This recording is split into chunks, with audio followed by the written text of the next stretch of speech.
Déjame poner esto aquí como Dios manda. Mira que dice Malcolm and Bam.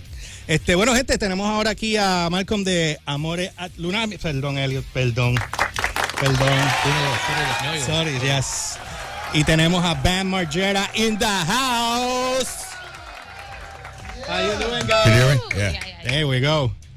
You guys listen? Can you hear yourself? Yeah. All right. How you doing, guys? I'm good. I just flew in from Glasgow, Scotland. I'm always like looking for new music. Even when I did Jack Ass, Viva La Bam, and CKY, I would buy a ton of CDs. I would listen to the first track, and if the quality sucked, I would throw it out. If the dude's voice sucked, I would just throw it out.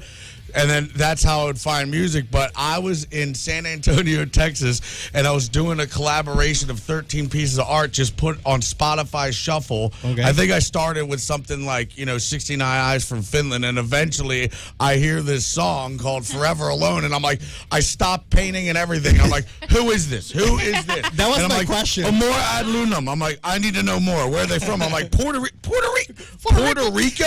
Looks like I'm coming to Puerto Rico.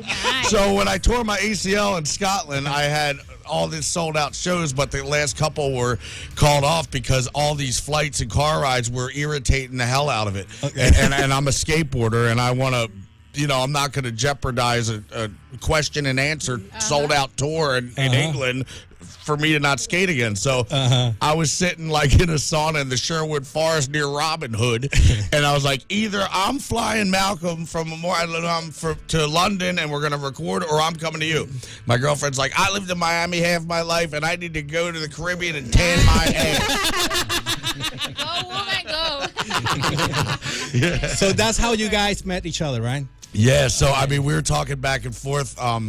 I think we met on Instagram. I wrote him a message saying that, like, not only do I like your band, like, I love your band. I've had 13 therapists in the past 13 years and nothing worked. My therapy is Amore ad Lunam. I go to bed to it and I have it on repeat over and over. Crap. There's a frequency in his voice that just soothes my soul. Wow. Other than that, walking dogs is therapy and skateboarding. Wow. That's nice. That's Malcolm. huge for you, by the way. Malcolm, entonces, ¿cómo fue esa cuestión de conocer a Bam cuando Bam te escribió la primera vez? I'm asking him how was the first time that you wrote to him and how he felt. Yeah, I mean, well, he could answer this, but I gotta say, I hear a lot of songs that people play me, and I'm like, yeah, man, it's good. And they're like, well, do you want to hear it again? I'm like, no, I don't need to hear it again. I heard it. So it was good. And that's that. Amore ad Lunam, I'm like, play it over and over again. I hope I get a record that's broken, so it's just on repeat with Forever Alone or Salvation and Drug or Stay. Oh my God. And you know what? If you guys haven't heard, listening to this radio, this band, we should play a little sample at one point. It's going to be Band of the Week at some point. Man of the Year, Band of the Millennium. Nice. Thank you. So how do you feel? Talk to us. How do you feel? I want to know. No, bestial en verdad, sí. Imagínate. Es que a Malcolm hay que sacarle las palabras. Sí, Malcolm, pero Sí, me metemos al inglés. English. Mira, entonces cuando Bam te contacta, ¿cómo fue el mambo? Para ustedes grabar juntos, pues yo no sabía ni que él cantaba. Me enteré cuando tú posteaste todo. Yeah, he have a project, Eavesdroppers. Yeah. That's your band? Yeah. I have one called Eavesdroppers, but my brother, I got signed. They're called CKY, and I made my movie called CKY. So Island Def Jam signed them. Okay. And from there, they toured with Metallica, Guns N' Roses, Deftones. So I've met a lot of bands. I owned a nightclub for about 8 years. I've seen it all. Okay. And like, it's very rare to come across a band that's so unique and original that I can't say that sounds like somebody else. Exactly. Somebody will play me something. I'm like, yeah, man, it sounds good. It sounds like you stole a Rat riff and then started using Iggy Pop lyrics.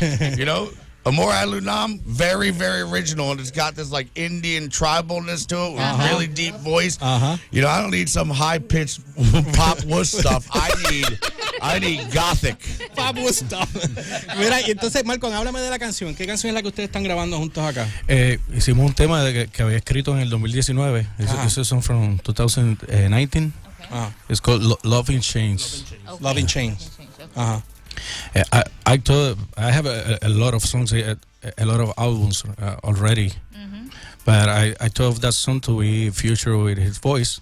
But he told me I want to sing this other song, Salvation. Let's do a remix. So you already record.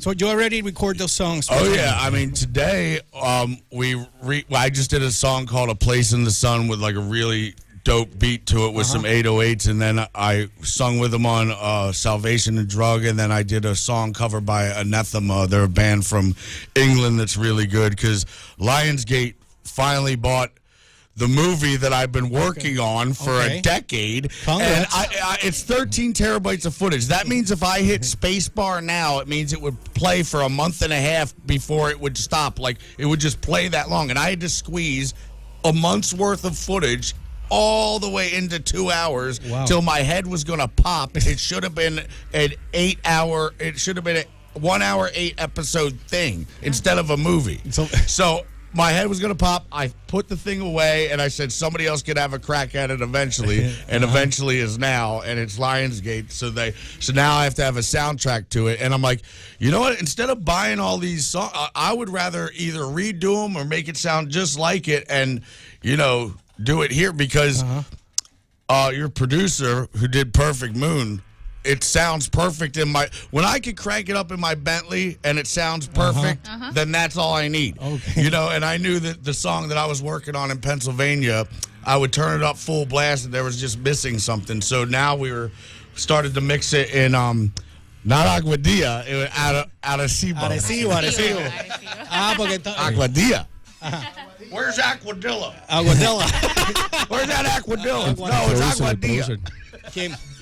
El producer está Alexis Pérez. Alexis. Highway Studio, sí. Alexis, no, he's an awesome producer. Yeah. A musician himself as well. I'm sorry. Listen, so you guys were filming a video yesterday, right? Last night? That's correct. And supposed to be here yesterday, but the weather was so. Oh my God! With the weather and the 5 o'clock traffic, it was. Welcome to Puerto Rico. Oh my God! I was right downtown, 9 miles away. It should have took maybe 12 minutes. I was stuck in traffic for 2.5 hours. I stopped and got sushi.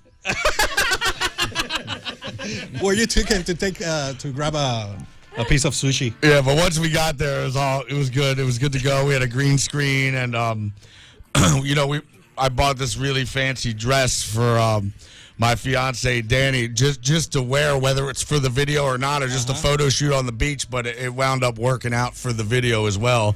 Then today, there is the gnarliest black cloud in the sky. The other side is completely blue sky, and then there's a double rainbow at like full vibrance, and like we got the best drone shots ever of like the waves splashing and Danny in this pink ass dress. It's rad. Oh, your wife was in the video. In the video as well. Okay.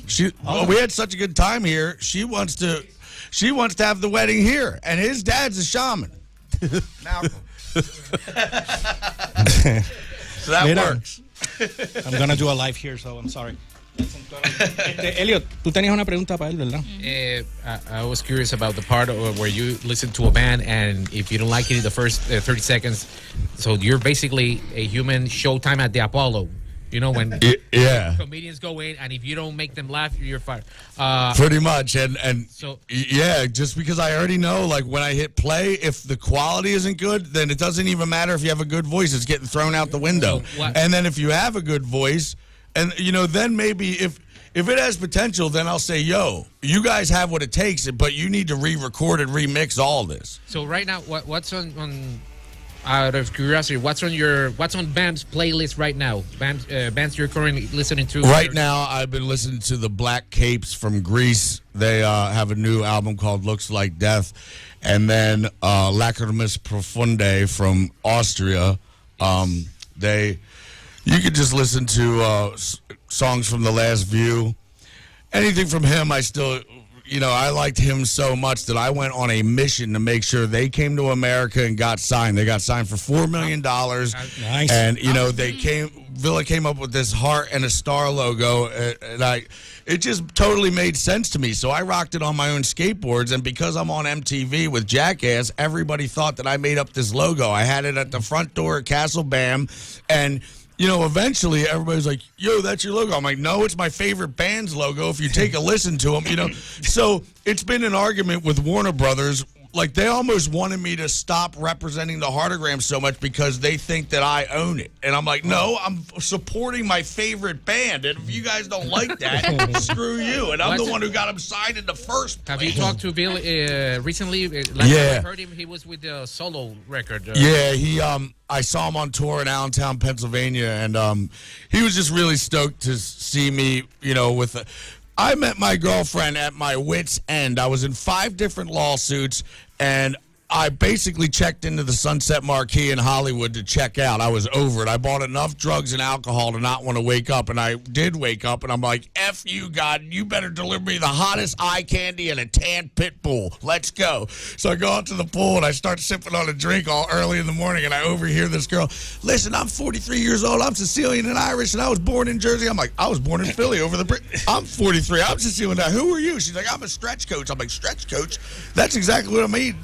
I need. The doctor said that my legs were like dry rotted rubber bands from alcohol abuse and good luck trying to skate, which made me only want to drink more. She's like, don't listen to Dr. Avoido. I'm going to stretch your legs for every day for an hour. And they came back 100%.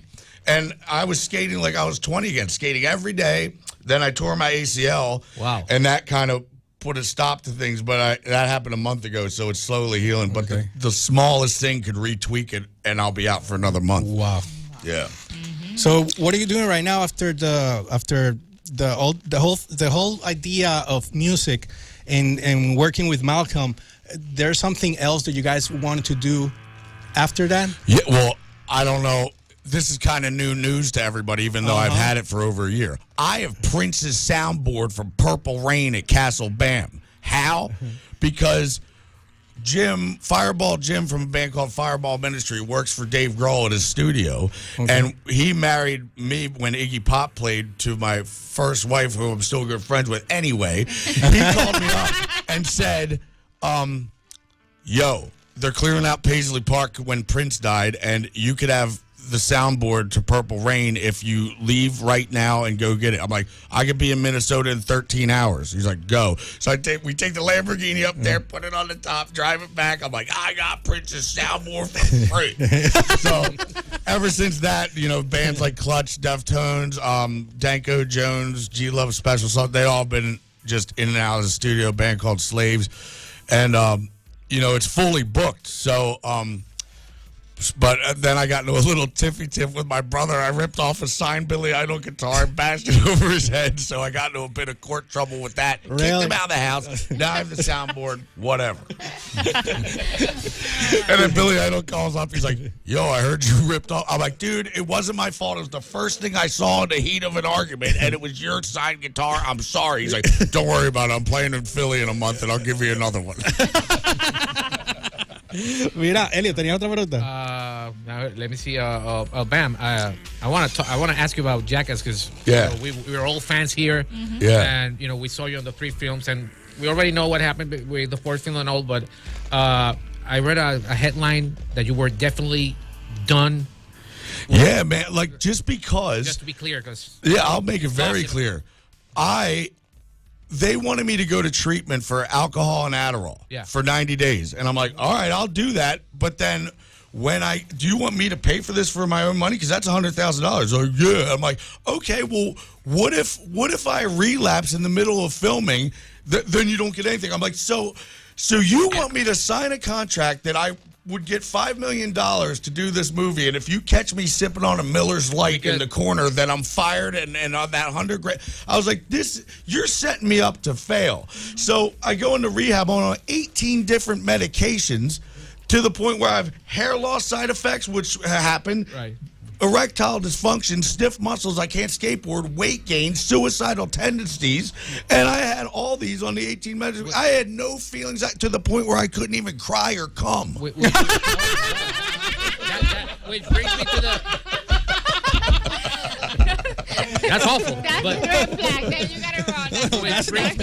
Which brings me to the next question. Even if, let's say you weren't ousted from the 4th Jack Ass, how much more would you think you would have been able, or the rest of the guys from Jack Ass? Because when I'm watching, this is my appreciation. When I'm watching number 3, and then number 4, I'm it's still it's stunt work and it's still comedy, but the fact remains that you guys are doing the stunts, you're getting the hits. Yeah, and I'm going and when I see Johnny Knoxville be hit by a bull, I'm going like, holy crap, how much longer? Because each film, you're not doing the film. And not to mention, they put in all these new hee-haw heads. I'm like, who's Poopies from Hawaii, and why is he in it?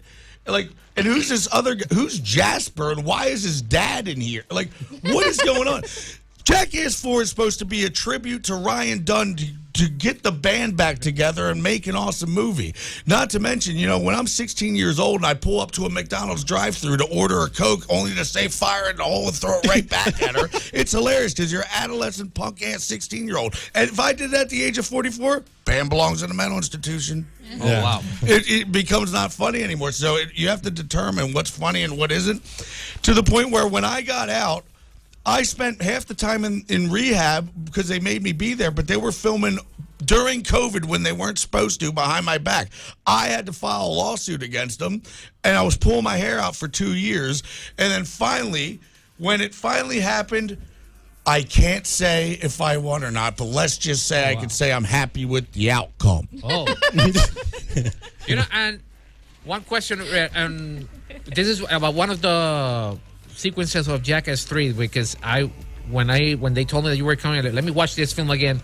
In the third Jackass, they promoted that film heavily with one particular stunt which I found funny. Yeah. Which is the famous high five. Yeah. And watching it again, and you know the behind the scenes. I'm watching your reaction and everything. And I'm going like, okay, either Bam didn't know at all about that stunt, or he knew, but they placed the hand. They make it really clear that everything is very original, unique, and you don't know. So you had no so idea. Ryan Dunn got it first. Then now he's in on it. So now they're going to get Wee Man. So Wee Man comes in, boom. Now Wee Man's in on it, and now they're going to get me, bam. And of course they had to make me get a burrito covered in ketchup to slap right in my face. I'm like, no. This is my brand new outfit covered in burrito and ketchup. But they put it up super strong on mine because they realized that, yeah, Wee Man's was funny, yeah, Ryan's was funny, but let's double the power. So they got me so good that I went down like a. So basically, for some of the Jackass stunts, like they're meant to like, we're gonna prank each other. Let's not tell. Yeah. And usually the best footage is when we're just sitting around waiting for the next shot or like the lighting's to get fixed. That's when I'll come up with like, let me get a GoPro cam, tape it to my ding dong, and then save up some pee and then pee all over my friends. That became a good bit. Very spur of the moment. And, you know, now that you came here to Puerto Rico, almost out of the blue, because I found through Malcolm, and you know. Last year, you had a lot of headlines and stuff. You're talking about it right now. Now that you're here, how's Puerto Rico now influence? How's Puerto Rico going to influence you from now on? They tell me you loved it here. Yeah. Oh yeah. I mean, it's been nothing but action packed, and we've been very productive filming and writing new songs. And you know, last time I was here, I was only here one time in 2003 with Tony Hawk. Okay. We had that big vert ramp built in Old City, and there was thousands of people there. I jumped off the top into a palm tree with a big spiky fence there that I nearly hit. And I even went into a skate shop. They had my signboard on the wall. They're like, "Do you remember when you jumped into that palm tree? You were crazy." I'm like, "Oh yeah, I remember. I was that far from getting a spike to my belly." So basically, we're gonna see you.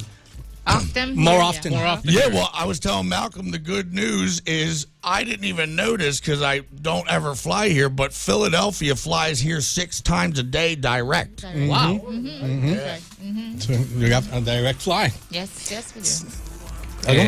we do. And Danny fell in love with the place. She wants to straight up get married here, and we picked the date 11/27, but just because, you know, you have to plan it, and you know, when you have Iggy Pop playing the wedding, you can't just say, "Yo, come over on Monday, we're having a wedding." No, he needs to know at least 5 months ahead of time. But, you know, so you guys gonna Yellow Wolf is definitely going to play Amore Lunam, and I really like this band Tokyo Hotel.